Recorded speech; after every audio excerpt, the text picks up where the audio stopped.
Hi everybody, I'm Hakan Canbaz.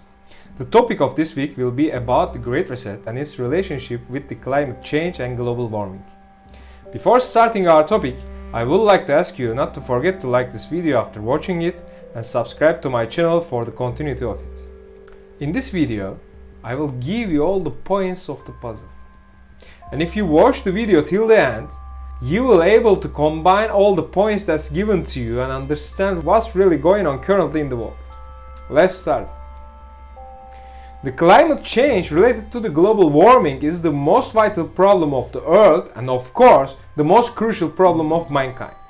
In fact, it has a great potential which can be resulted in the extinction of human race. The term climate change includes both global warming caused by human-induced greenhouse gas emissions and the large-scale change in the resulting weather patterns.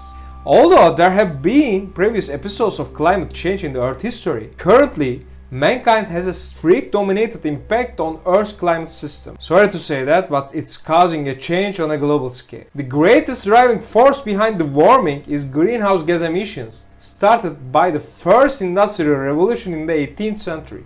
As I already discussed in my previous video, it increasingly continued till today. Fossil fuel usage, I mean coal, oil and gas burning for energy consumption, are the main source of these emissions. Of course, with additional contributions from agriculture, deforestation and industrial processes. Also, it's worth pointing out that it's weird that the humanitarian cause of climate change is not discussed by any national or international scientific institution up to date.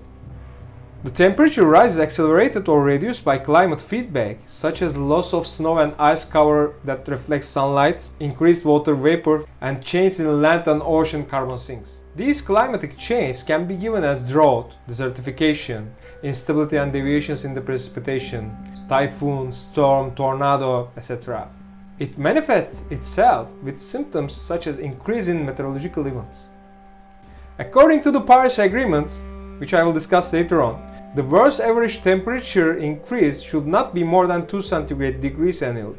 Many activities are essential to achieve these goals. Among the most important are the abandonment of fossil fuel usage, of course, and less meat consumption. In the period between 1880 and 2012, the average global surface temperature increased by 0.85 degrees centigrade, according to the independently produced dataset. However, in the context of global warming, it mentioned that the average temperature increase in the near surface atmosphere, the additional energy stored in the climate system, has been transmitted to the oceans since 1970s. According to the satellite temperature measurement data, as of 1979, the average temperature of the lower troposphere increased between 0.12 and 0.135 degrees centigrade per decade. Climate proxies show that the temperature was relatively stable during the 2 millennia before 1850, despite regional fluctuations such as the medieval temperature period and the Little Ice Age. The temperature rise detected by the instrumental measurements is consistent with the extensive observations documented by various independent scientific groups, such as the widespread melting of snow and ice-covered areas, the increase in the heat combustion, the increase in the heat contribution in the oceans, the increase of specific humidity and the flowering of plants which are observed earlier in the spring, and the probability of this change being the result of a chance is almost zero. With the Industrial Revolution in 18th century, the temperature difference between the Earth's hemisphere began to increase with the northern hemisphere sea ice and snow melting. Since the beginning of the 20th century, the average temperature in the polar regions started to increase about twice as fast as other parts of the world. While greenhouse gas emissions occur more in the northern hemisphere compared with the southern, this does not affect the temperature difference between the hemispheres, since greenhouse gases remain in existence for a long time to spread in both hemispheres. There are many negative consequences caused by change in the climate. These can be given as melting glaciers, increase in precipitation in the form of downpours in the amount of the rain, water level rise of the seas, increased storm and flood damage, tundra melting, increase in the amount of the total evaporation, drought and desertification. The 2007 United Nations reports on the subject that summarize the possible effects of global temperature increase as follows. When 2 degrees centigrade increase, water shortage will begin. Sandstorms will destroy agriculture in North America. Sea levels will rise. 10 million people will have water shortage in Peru. Coral reefs will disappear.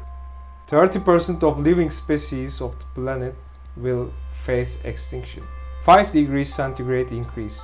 Seas will rise around 5 meters. The average sea level will be 70 meters. Earth's food stocks will run out.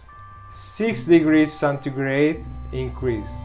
Migrations will begin. Hundreds of millions of people will migrate hoping to live in favorable climate conditions.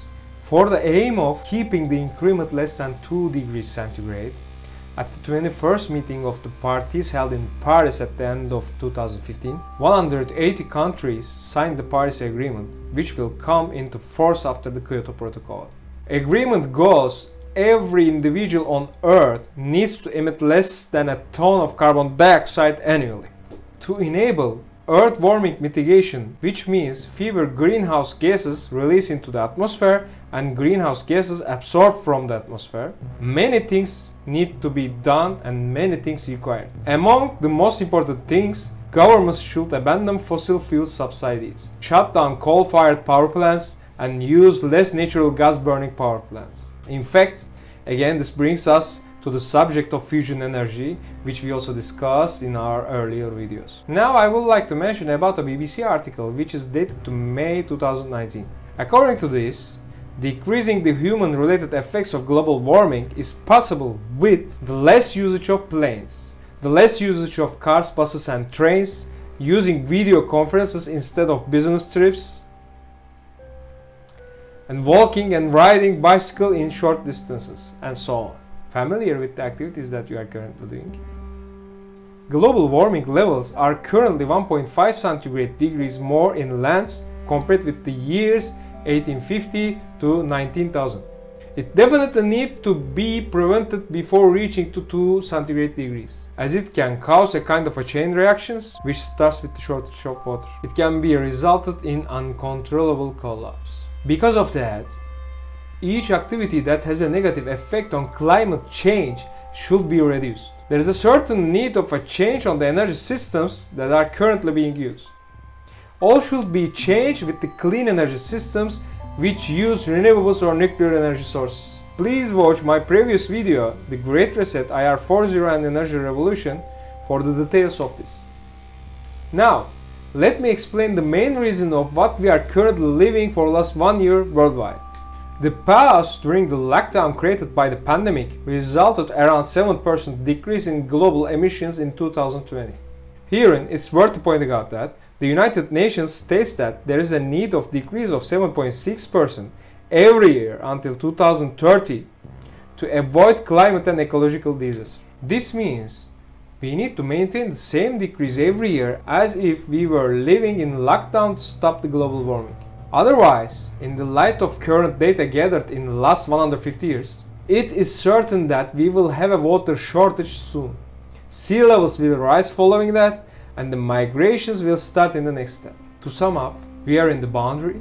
It's not late now, but we are in the boundary, and we have to learn how to live with small carbon footprints.